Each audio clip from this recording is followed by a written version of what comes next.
बनवा में आई के ना, बनवा में आई के, बनवा में आई के ना, बेटा श्रवण छिपे हो कहाँ जाई के, बनवा में आई के ना, बेटा श्रवण छिपे हो कहाँ जाई के, बनवा में आई के ना। गए सरयू के तीर लाल भरने को पानी, गए सरयू के तीर लाल भरने को पानी, नहीं आए पानिया भरी के, बनवा में आई के ना, नहीं आए पानिया भरी के, बनवा में आई के ना। श्रवण छिपे हो कहाँ जाई के, बनवा में आई के ना, जावे हो कहाँ आई जाई के, बनवा में आई के ना। बेटा श्रवण छिपे हो कहाँ जाई के, बनवा में आई के ना, बनवा में आई के हो, बनवा में आई के, बनवा में आई के, बनवा में आई के ना। बेटा श्रवण छिपे हो कहाँ जाई के, बनवा में आई के ना। बेटा जल्दी से आओ पनिया हमको पिलाओ, बेटा जल्दी से आओ पनिया हमको पिलाओ, नहीं जाती है जाने तर पढ़ाई के, बनवा में आई के ना, जल्दी जात है जान कर पढ़ाई के, बनवा में आई के ना।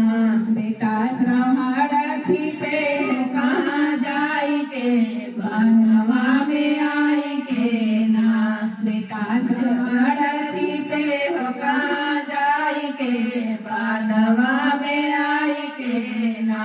बनवा में आई के हो, बनवा में आई के, बनवा में आई के हो, बनवा में आई के। कहाँ छुपे लवा जाई के, बनवा में आई के ना।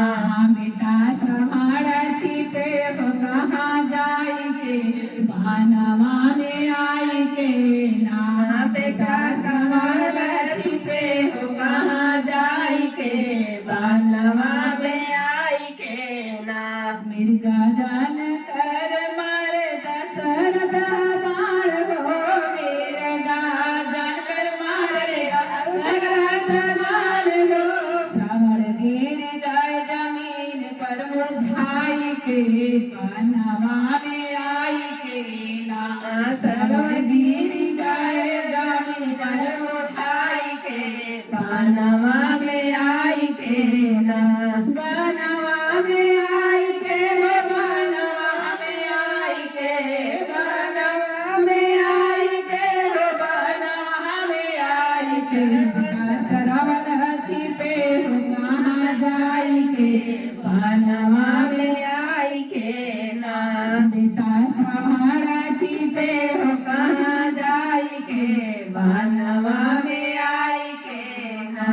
राम राम की आवाज सुनकर बदला मिजाज हो, राम राम की आवाज सुनकर बदला मिजाज हो। दशरथ गए हैं गोदी उठाई के, बनवा में आई के ना। दशरथ गए हैं गोदी में उठाई के, बनवा में आई के ना। दशरथ गए हैं गोदी में उठाई के, बनवा में आई के ना। बेटा श्रवण छिपे हो कहाँ जाई के, बनवा में आई के ना। बेटा श्रवण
गए बनी रस अंधा माता पिता के पास गए बनी रस कहे अपना कसूर समझाई के बनवा में आई के ना कहे अपना कसूर समझाई के बनवा में आई के ना कहे अपना कसूर समझाई के बनवा में आई के ना बेटा श्रवण छिपे हो कहाँ जाई के बनवा में आई के ना बेटा श्रवण छिपे हो कहाँ जाई के बनवा में आई के ना बनवा में आई के ना लोरा धरणेश्वर